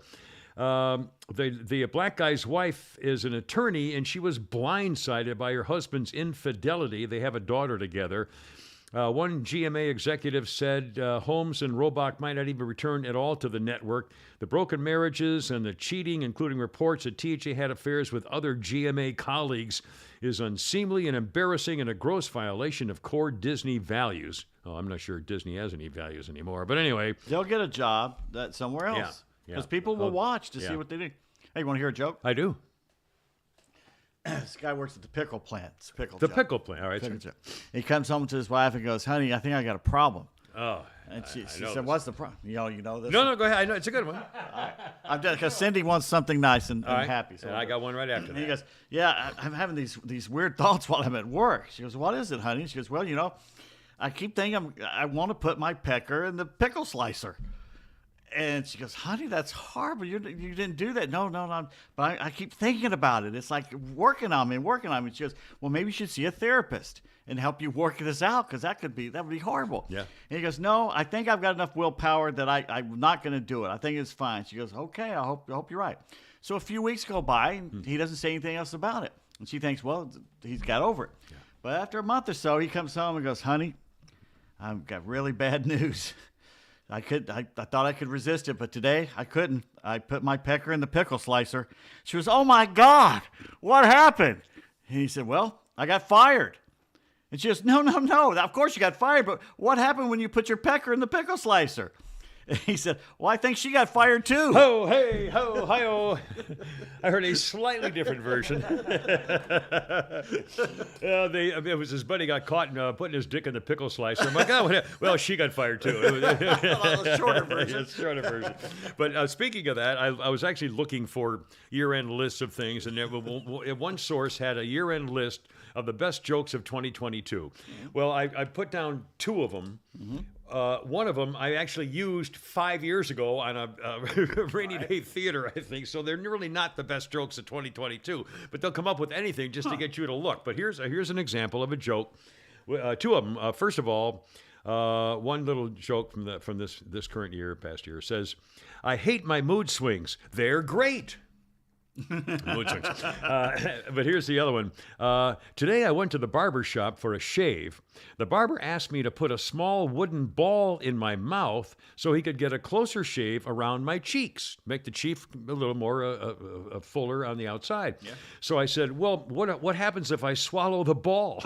He says, "Oh, no problem, sir. You just bring it back tomorrow like everybody else." Yeah, that's an old joke. That's a old disgusting. joke. It's old. But no, that's supposedly the new list. Now, how about some actual lists?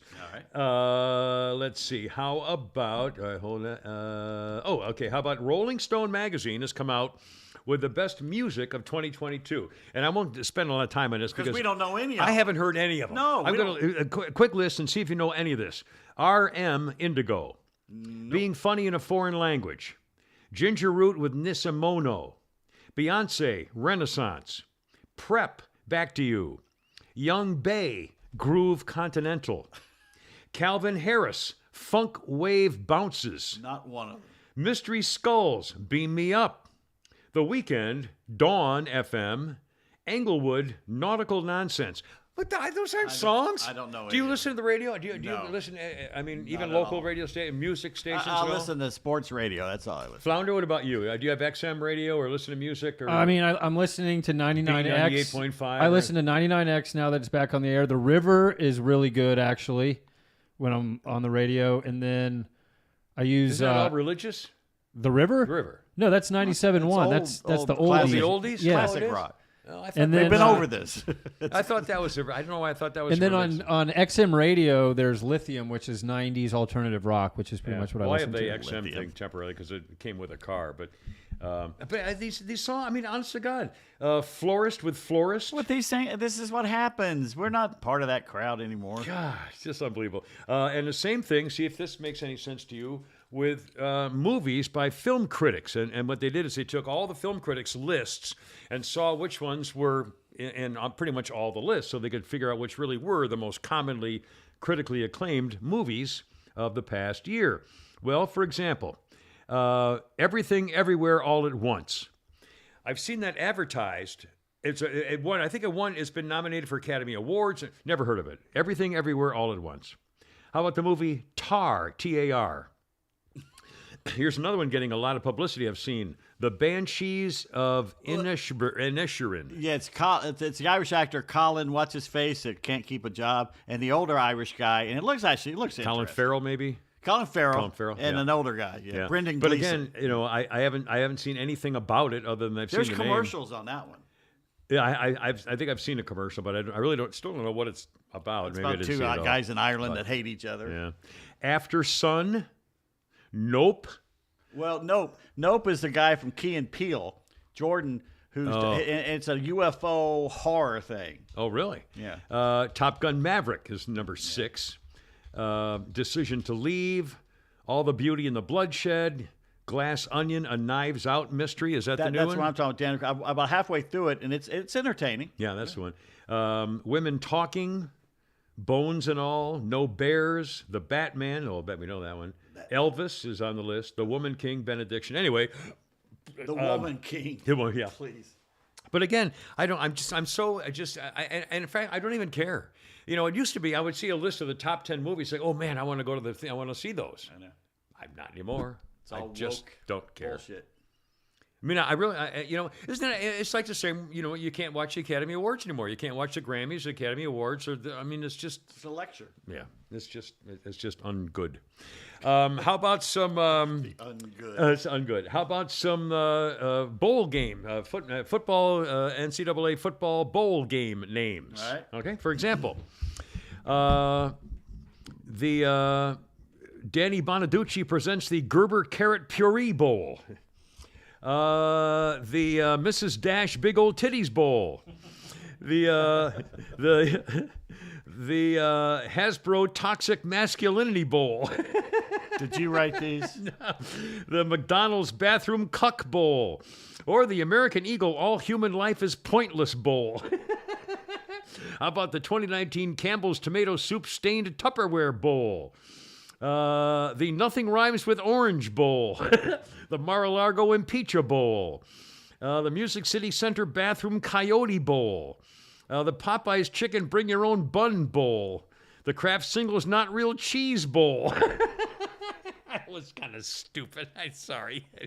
Those are just some of the lesser known football bowl game names. Well, of course, when you have names Yes. What's that? Names? of sports, Names of sports. you yourself asked for this. Speaking of that, coming up is the Senior Bowl. And every year, Pete Davis makes a special presentation of putting together a recording of all those famous football players who are going to be as part of these are the people who are going to be drafted. These are all the great college football Future Falcons. Future stars for the Future Falcons. Falcon failures. Future Falcon failures. And here they are introducing themselves as part of a TV special to get ready for the big Senior Special Bowl coming up here soon. Flounder, if you would, sir. DeMarcus Williams, University of Georgia. T.J. Jackson, Wayne State University. Tavarius Smith King, Merrimack College. Todd Royal, Smoochie Wallace, University of Miami. Desquarius Green Jr., University of Notre Dame. Ibrahim Moises, University of Tennessee at Chattanooga. Jack Marius Taxaratrix, Michigan State University. The Isaiah T. Billings Clyde, Coastal Carolina University. The Jasper Probencrux III, South Carolina State University. Lee Oz Maxwell Jr., East Carolina University. Javaris and Lamar, University of Middle Tennessee. Devoyne Shower Handle, University of Southern Mississippi. Hingle McCringleberry, Penn State University. Le Carpetron Duke Marriott, Florida Atlantic University. The Dinklage Morgoon, University of South Florida. Xmas Jackson Flaxen Waxen, California University. Self-blurred. Merry Twixmas. By the way, that's actually a thing. I mean, there's been a couple things on social media about calling this is the lost week. The week of the calendar is, well, of course, you have a good reason. And I feel terrible. It's that we for haven't been able to Christmas, help you man. out. I know. Because I It's love over. that week between Christmas and New Year's with the bowl games and the eating. You had a bad year, man. Your Thanksgiving was screwed up, and you had a bad Christmas, and so on your want a the good news is do-over. it's going to be a great coming next year's got to want be a better. do-over. Yeah. Anyway, the people are talking about this is the lost week. Yeah. People who, between Christmas and New Year's, those who are still working aren't really working. Chances are that if you're at work, you're going through the motions, and people kind of take it easy, and everybody knows it, and nobody cares because it's kind of just the last week of the year, and Traffic's light. The people are going on vacation and seeing the family, so they call it Twixmas, Merry Twixmas, Twix, twixt, betwixt and between. And I'm feeling it. I mean, I literally. The last 2 mornings, I've woken. I'm up at 2 in the morning, then 4, and I usually get out of bed around 4:45 or 4:45. And the last 2 mornings, I've actually not realized what day it is. I know. And whether it's a podcast, and God, this isn't Saturday. I mean, it's because I thought it was just. Wednesday. Yeah, I've it's started that too since I've been on vacation, and I'm just like, is it Wednesday, Thursday? but it's this particular week, and you don't. I mean, it's It's just, always like that yeah, though, because you're yeah. coming to the end of the year. Right. So anyway, just to acknowledge it, it's a real thing, and it's okay, and you're not alone. Let's see. Oh, how about some resolutions? Excuse me. Some New Year's resolutions from some famous people as part of our checking in with our buddies at the Babylon Bee. They did a list of New Year's resolutions for conservative celebrities. For example, Ben Shapiro. Experience a human emotion for the first time. Jordan Peterson. Now, Jordan Peterson Canadian. is, yeah. But he's a very famous, Well, he's a conservative. yeah, and he's well, but he's a troublemaker. He's a rabble rouser. He's A disruptor. yeah, there you go. Jordan Peterson's New Year's resolution: eat fewer fruits and vegetables. Candace Owens. Totally own 8 times as many socialists as she did in 2022. Matt Walsh. Find someone who can explain to him what a woman is. He did a great series of bits for his documentary where he went to every woke, mostly female doctor all through Canada, I think, or all over the place. And he said, well, I'm really trying to figure this out. What is a woman? I mean, what? And they all gave him the same, and they couldn't answer the question. They wouldn't answer the question. And he said, well, you're just trying to get me to say something you want me to say. He said, I'm asking you, what's a woman? I mean, it was the damnedest thing you've ever seen in your life. Find somebody who can tell you what a woman is. Well, we have a new Supreme Court justice who doesn't even know. Stephen Crowder. I'm not sure who that is. He's a young rabble rouser on YouTube. Okay. Stephen Crowder. Find someone who can change his mind. Dennis. He's the guy, the meme where it's a guy sitting behind a desk outside somewhere, and it says, biscuits are overrated. Change my mind. I got you. Dennis Prager.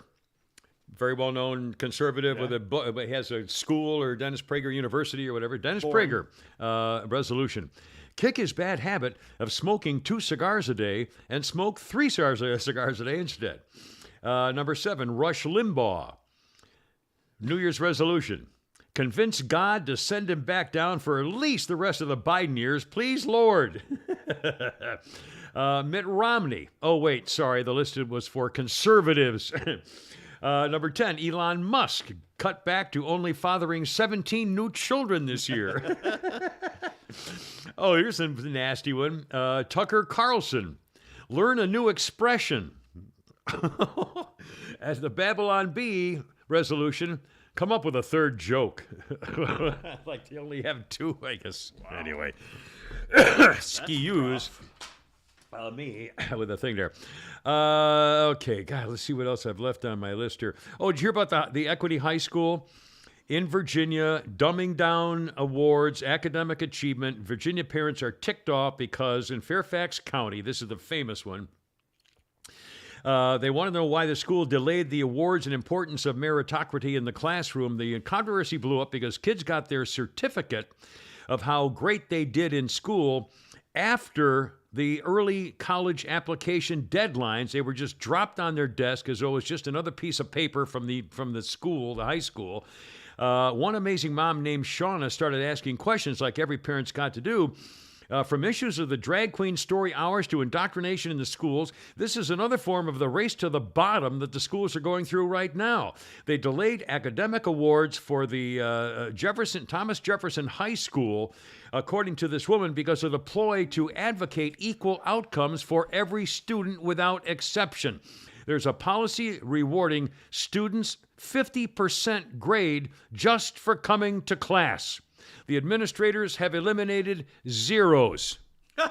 And now when someone has a record of achievement, they don't even make a thing about it. They just give you a piece of paper as they go by on your desk. That's government Before you school. can even send it out to say, look what I got to early apply to a college you want to go Achievers. to. For the best achievers. It's a war The best against achievers. achievement. They're trying to make you a sheep. The dumbing down of American That's education. Government school.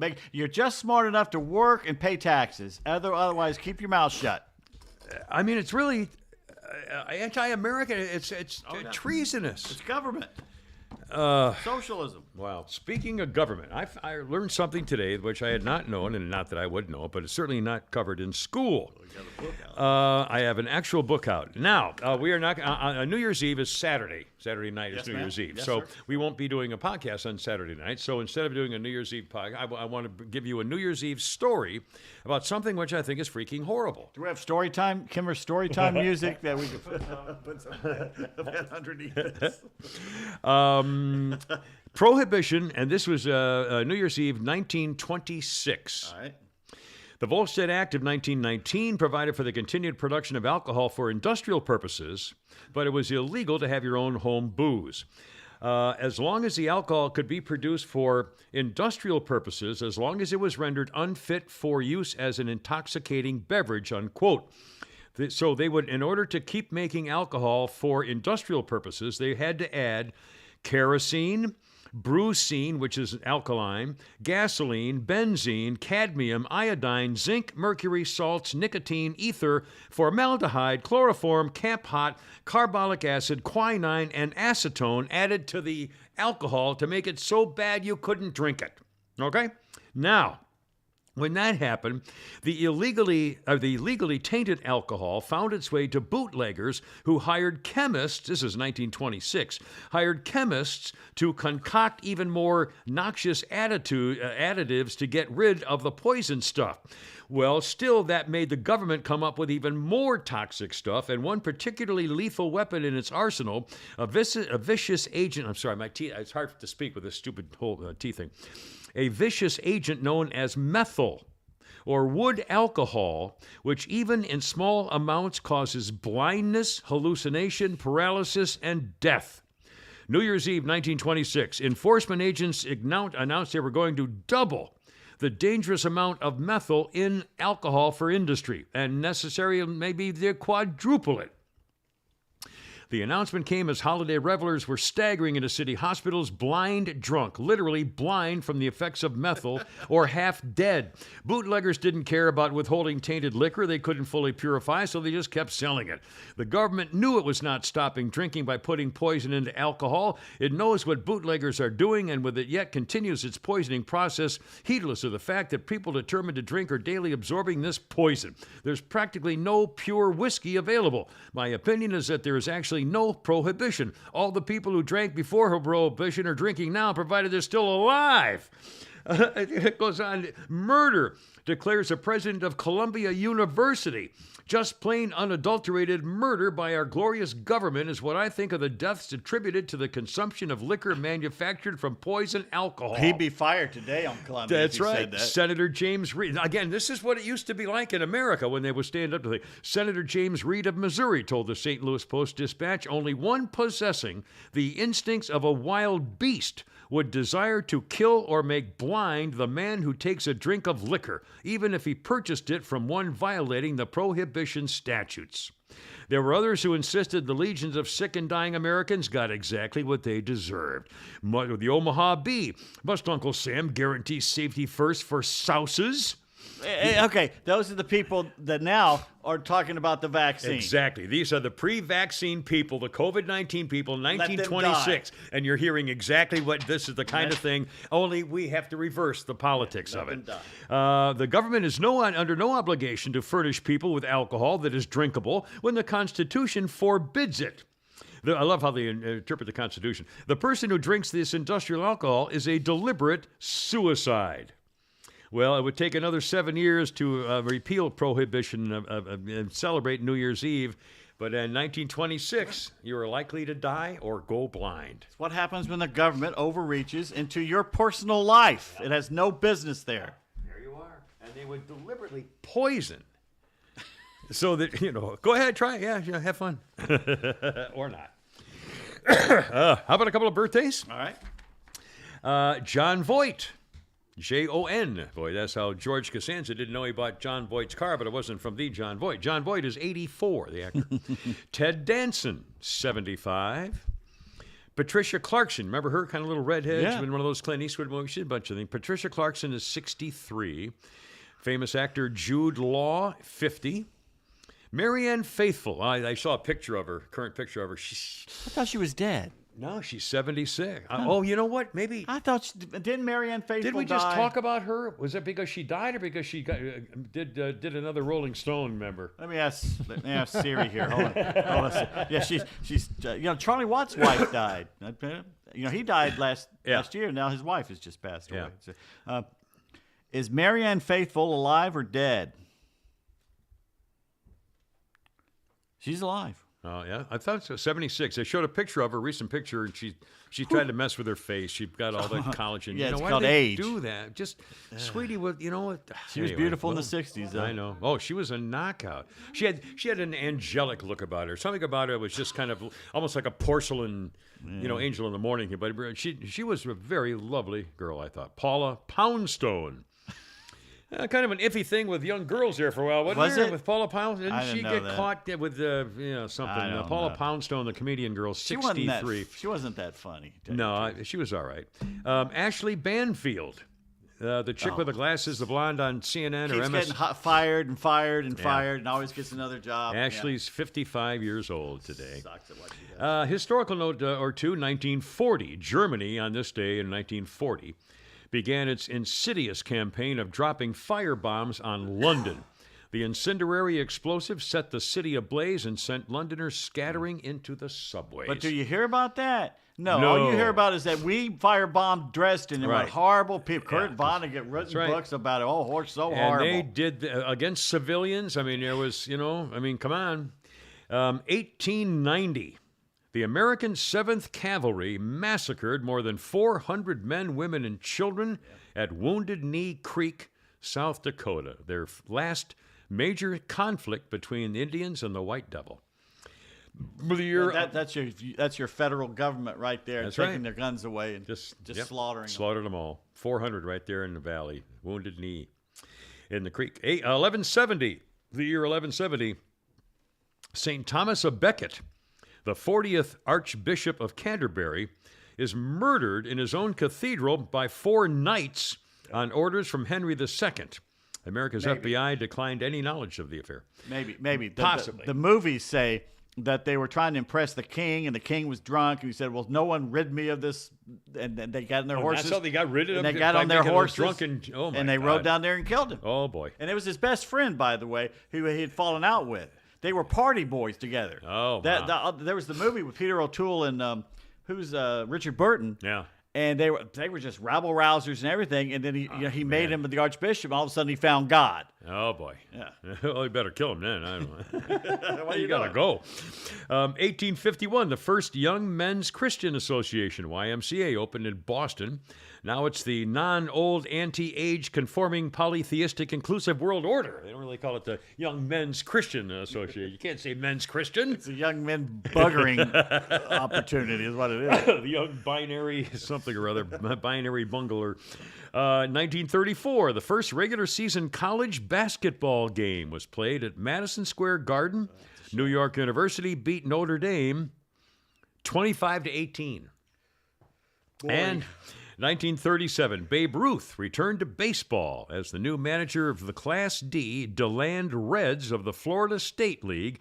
The Babe had retired 2 years earlier in 1935. Anyway, there's a little holiday stuff there, boys. You want the weirdest Guinness Book of World Records set this year, or do I you do. want what Nostradamus got wrong and right? I want both. Do we have time? I guess so, yeah. We got plenty. We got whatever we want, right? I ain't got nowhere to be. Literally. Okay, the most drink cans placed on your head using air suction went to Jamie Keaton, otherwise known as Can Paw, by his grandchildren. Wait a minute, beer cans? Yeah, he affixed 10 empty beverage cans to his face. Like licking them and then stick them on there and they Now, stick? I guess if you squeeze it and air suck it. Oh, I see. The vacuum thing. Yeah. Oh, Most wow. eggs balanced on the back of your hand. Ibrahim Sadiq of Iraq got 18 eggs on the back of his hand. 18. Like stacked between your fingers and I stuff guess like so. that? 18. What, by stacked, do you mean laying down? Or Look, well, you're couldn't asking be all up the and wrong in. questions. Yeah, I don't. I know. I'm sorry. That's There's no photo of how he did this here. Fastest time to find and alphabetize the letters in a can of alphabet soup. To find all the letters in the soup? Jacob Chandler of Oregon found all 26 in a can in under 2 minutes. Wow. I've never even thought about trying that. Who knew that was And a you know world what? record? The problem is you have to find the difference between the letters M and W, and there is a difference. What's about a different spacing maybe between Well, the they look vertical different, letters? but most people think it's the same. But Yeah. no, I'll they're be damned. different. Well, we should find out then. The farthest tightrope walk in high heels. The farthest tightrope Yes. walk in high heels. Vermont teenager, thank goodness, a lady, Ariana Wonderly, has been on the circus since she was 2, donned 4-inch high heels, and walked 639 feet at a high school. She's a senior at the high Yeah, school. but I bet she didn't put the high heel on the rope. She put the wedge between the angle of the high heel and the bottom of the shoe on the rope. Oh, that makes all the difference. Well. It does. Fastest time to eat 10 Carolina Reaper chilies. Iron Stomach California man Gregory Foster ate 10 of them in 33 seconds. They're the hottest peppers in the world. They'll kill you. He did it. There are hot peppers that will kill you. They will send you into a heart attack and mess up your brain waves or something. Gregory Foster was 32. I was gonna say. Okay, he's still alive. There you Largest gathering of people with the same first and last name. Where would you John think this Smith? would happen? Yeah, you'd think so. Ohio. Japan's same name Oh. association. Yeah, that's right. The name is Hirokazu Tanaka. Okay. They Tanaka is the guy who owns everything in all the Toyota companies, I think, Really? too, isn't it? got 178 people to get together in Tokyo. That's the most they ever. The previous record was 164 people named Martha Stewart. Well, that's not many people. There's But gotta you be a can't get them million to people. come in John one place. Smith. Yeah, you can't get them to come in one I place, got it. though. I got it. It's like those twins party. You ever seen the twins parties where they have all the twins show up? Serial record breaker David Rush earned his 250th world records title. He used the breath in his lungs to blow a pea 84 feet across a level floor. Wow. That is lung power. Yeah, that really is right there. Longest journey by pumpkin boat. Pumpkin boat? Dwayne Hansen climbed into a hollowed-out pumpkin on the Missouri River the day after his 60th birthday and paddled it 37 and a half miles in Nebraska. What kind of pumpkin? A huge pumpkin. Well, I can't get inside a Oh, pumpkin. the big ones you can. They're huge. Well, so he had to go find a 600-pound pumpkin somewhere? Yes. Jeez, all right. Fastest time to assemble Mr. Potato Head. Lim Kai Yai of Yippee Ki of Butterworth, Malaysia, put it together in 5 seconds. Jeez.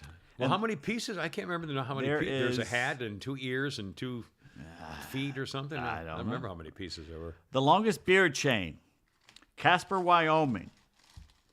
Let's see. People got together to have their beards clipped together for a 150-foot chain of facial hair. Oh Oh my God! You want to have your chin linked with some stranger's face chin? That I is don't really think gross. so that's disgusting. That's Their disgusting. noses are right there with each other. I don't All right. think so. Nostradamus. Nostradamus. Let's see what he got right and what he didn't. All Let's right. see what it occurs. Coming up next year. Next year, I don't know about this. No. Says cannibalism will come back in vogue because of a failing economy. Well, he's got half of it right. Here's what he said. Food source, food supply. No abbots, monks, no novices to learn. Honey shall cost far more than candle wax. So high the price of wheat that man has stirred his fellow man to eat in his despair. He also says the voice of a rare bird will be heard, but nobody seems to know what the hell that means next year. He says the celestial fire when the lights of Mars will go out. Now, some people say that means that Elon Musk trying to get something to go to Mars, it's going to blow up or something's going to go wrong. So we'll see about that. He also predicts that there will be 7 months great war, people dead through evil. So you think the Russians are going to let a nuke go? Well, 7 months. It's already been a year. Dry earth will grow more parched, and there will be great floods when the rainbow is seen. Next year. Dreadful horrors and vengeances, trumpets shaking with great discord, and agreement broken. Well, when you do general stuff like that, it could apply to anything. That's true. All right, now here's what he got correct this year, 2022. All right. Like the sun head shall sear the shining sea, the Black Sea's living fish shall all but boil. They think it's because of the rising temperatures or global warming, whatever. He allegedly predicted Queen Elizabeth II dying at age 96. Wow. Well, that'd I be don't pretty know special. if he did that or not. He says rising inflation is going to happen. He says the copies of gold and silver inflated, which after the theft were thrown into the lake. At the discovery that all is exhausted and dissipated by the debt, all scripts and bonds will be wiped out. They're saying that's crypto. They predicted the fall of crypto this year. Wow. Yeah, well, All right, what else? Missy had a good line. She goes, look at this weather being all springy and cute. I like it. Like it didn't just try to kill us last week. that was a good one. Here's a headline you don't want to hear. Penn Township, Pennsylvania. Investigation underway. A deadly accident at a food processing plant. They didn't say how much food got processed after this. A man, 59-year-old man, fell into a bean hopper. Oh. They didn't find him for a few hours. Oh. Has anyone seen Bill?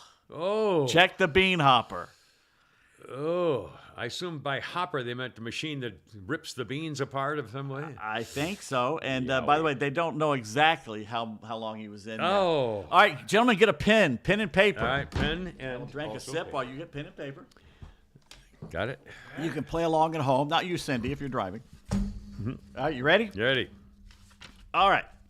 Someone decided to make a cute little meme about Baby Yoda. That was huge in The Mandalorian and a big couple years ago. So they put a little thing out with Baby Yoda, and they said #Who remembers? You know, because it's cute, little baby Yoda. Yeah. All right, I want you to write down do a little hashtag. All right. Then write down who remembers. Who remembers? Okay. You got it? Yep. Now look at it. What do you see? What do you see? Oh, well, I didn't put the hashtag close enough. No, you don't worry about the hashtag. Just look at the letters. Who remembers? Is that what you see? What do you see? Flounder? Who remembers? Who remembers? Look at it don't when it's get it. written like this. What is Oh, it? whore members. Whore members.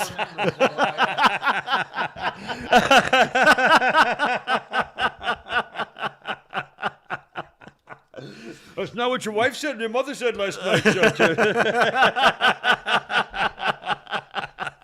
Trebek. Trebek. Oh, God. What the hell? What's a funny one? I can't think of it now.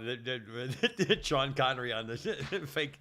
Letits now. Letits snow. Let it snow is Letits now. Letits now. Cindy says Kimmer knows his high heels. I do know my high heels. Is it time for Bad Text Theater? It is. November 25th. November 25th. Go put buy her a some pair of thought high behind heels if she lets me watch her try them on. But seriously.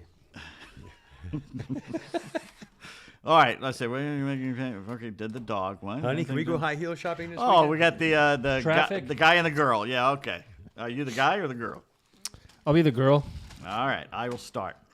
I think my father, the traffic cop, is stealing Why do you think he's stealing? because when I got home, all the signs were there. Oh, hey, hi-oh. Thank you. You didn't like that one? No, it was a good one. No. So, Stop right there. no. I said, You don't want another one? that's okay. Do another one, sure. All right, The let's do special another. New Year's Eve show. This is between a dog and a human. All right. I'll let you be the dog.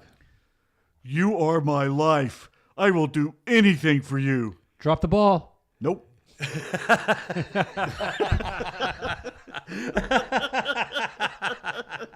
That's a good one. All right, here's a good. Let's do one more because it's good for this week. You see the next one? The next one? It's a worker calling his boss and then the boss responding. So which one do you I'll want? be the worker. All right. Sorry, boss. I can't come in today. I have a wee cough. You have a wee cough. Thanks, boss. I'll see you next week. You have a week off. Week off. You have a week off. Should Oh, have stopped at the dog. all right, boys. Well, listen, if you need something, please call and. I appreciate it. I'm going to just go relax and watch football and then go back tomorrow to There the you Salt go. Mines. I love it. All right, Flounder, hi to the family and everybody. And, Will do. We'll be back next week. What day are we going to be back? We'll figure it out. We'll figure it out soon. All right. God bless America. Semper Fi.